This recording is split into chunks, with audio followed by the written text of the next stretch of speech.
Assalamualaikum warahmatullahi wabarakatuh. Perkenalkan, nama saya Pujawi Nuriansa dengan NIM 2211-211-012 dari Fakultas Kesehatan Masyarakat, jurusan Ilmu Kesehatan Masyarakat.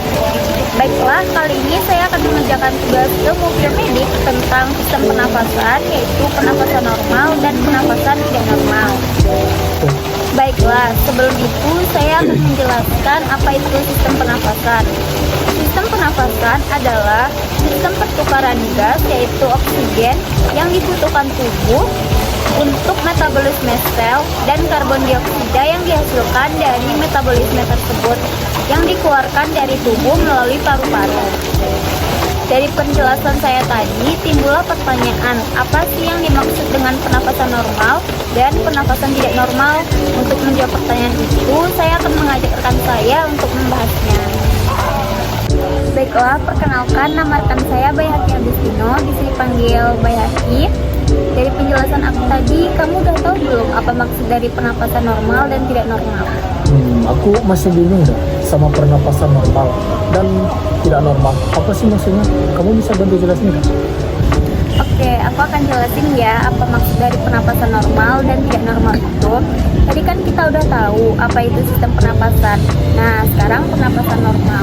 Pernapasan normal itu artinya pernapasan yang kita lakukan dengan cara yang benar serta frekuensi yang tepat. Tunggu. Yang dimaksud dengan frekuensi yang tepat itu gimana? Jadi, frekuensi pernapasan itu adalah jumlah napas yang kita ambil setiap menitnya. Nah, pernapasan yang normal itu untuk orang dewasa saat istirahat 12 sampai 16 kali per menitnya. Oh gitu. Jadi kalau pernapasannya kurang ataupun lebih, itu artinya apa ya? Nah, kalau udah kayak gitu, artinya udah nggak normal pernapasannya atau disebut pernapasan abnormal. Tapi kalau hanya 18 atau 19 itu nggak jadi masalah. Yang jadi masalah itu lebih dari 20. Nah, tapi jika kadar oksigen dalam darah itu berkurang ataupun karbon dioksidanya meningkat, tubuh kita akan bernafas lebih sering. Jadi bisa dipastikan setiap orang itu pernapasannya pun bisa berbeda-beda tergantung usia. Wah, bahaya juga ya. Terus cara menghitungnya gimana? Nah, cara menghitungnya yaitu jumlah nafas yang dihirup dan dihembuskan dalam waktu 60 detik. Jumlah ini dihitung dalam satu kali tarikan nafas dan satu kali hembusan nafas. Dalam sains, tarikan nafas itu disebut dengan inspirasi dan hembusan nafas itu disebut dengan ekspirasi. Jadi, satu kali tarikan hembusan itu disebut dengan satu kali bernafas. Oh gitu ya. Nah, aku mau tanya nih, kalau dengan anak-anak, gimana ya mereka bernapasnya? Pasti kurang dari 12 deh. Itu gimana, Pak? Jangan salah dulu, jumlah pernapasan pada anak itu umumnya lebih banyak loh dan akan semakin berkurang jumlahnya seiring bertambahnya usianya. Nah, aku pernah baca buku, katanya jumlah pernapasan itu berdasarkan rentang usianya, yaitu kalau bayi baru lahir itu dari umur baru lahir sampai 1 tahun itu dengan jumlah 30 sampai 60 kali per menit. Kalau usia 1 sampai 3 tahun itu 24 sampai 40 kali per menit.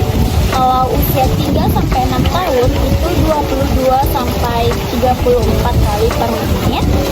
Dan kalau usia 6 sampai 12 tahun 18 sampai 30 kali per menit. Kalau usia 12 sampai 18 tahun itu 12 sampai 16 kali per menit. Nah, kita termasuk yang 12 sampai 16 kali per menit. Oh iya, terlihat jelas juga ya di sini. Semakin usia bertambah, jumlah pernapas kita juga semakin berkurang. Nah iya, tapi ada juga loh faktor yang mempengaruhi frekuensi pernapasan kita ini selain usia, yaitu keadaan emosional. Kok bisa?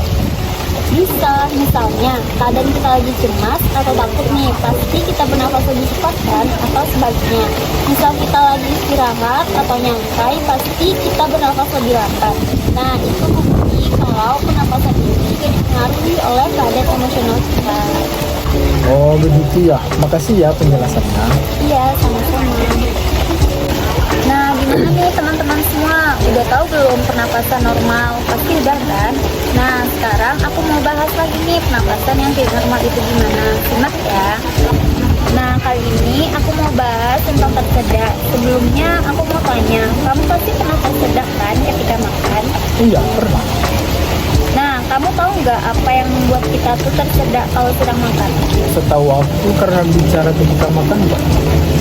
Nah, iya betul sekali. Jadi, tersedak itu adalah kondisi penyumbatan saluran napas bagian atas oleh makanan atau benda lain. Kalau udah tersedak, akan membuat seorang mengalami kesulitan bernapas. Penyebab tersedak itu sendiri bisa berupa makanan, benda kecil, atau cairan yang menyangkut di tenggorokan. Kondisi ini akan menyebabkan penderita kesulitan bernapas karena menghalangi jalur pernapasan bisa dikeluarkan. Orang dewasa biasanya tersedak saat menelan makanan tanpa mengunyah dan tertawa saat makan ataupun minum. Kalau pada anak-anak biasanya mainan kecil atau benda yang dipegangnya. Tapi aku masih bingung, kenapa bicara saat makan itu bisa bikin tersedak ya? Nah, jadi saat kita bicara dan mau menelan makanan, epiglotis tidak akan menutup laring. Laring merupakan saluran pernapasan. Nah, saat kita makan sambil bicara, yang seharusnya makanan itu masuk melewati faring untuk masuk ke esofagus, akibatnya makanan yang sedang ditelan masuk ke dalam laring yang merupakan saluran pernapasan. Akhirnya, makanan itu mengganggu jalannya pernapasan yang membuat kita tersedak. Oh begitu. Pantas saja kita disarankan untuk tidak bicara saat lagi makan ya. Iya, benar sekali. Oh, aku sekarang paham. Terima kasih ya atas penjelasannya. Sama-sama. Nah, gimana nih teman-teman? Pasti udah paham kan apa yang aku jelasin tadi? Semoga teman-teman paham ya. Sekian dulu penjelasan dari aku. Sampai jumpa di video selanjutnya. See you.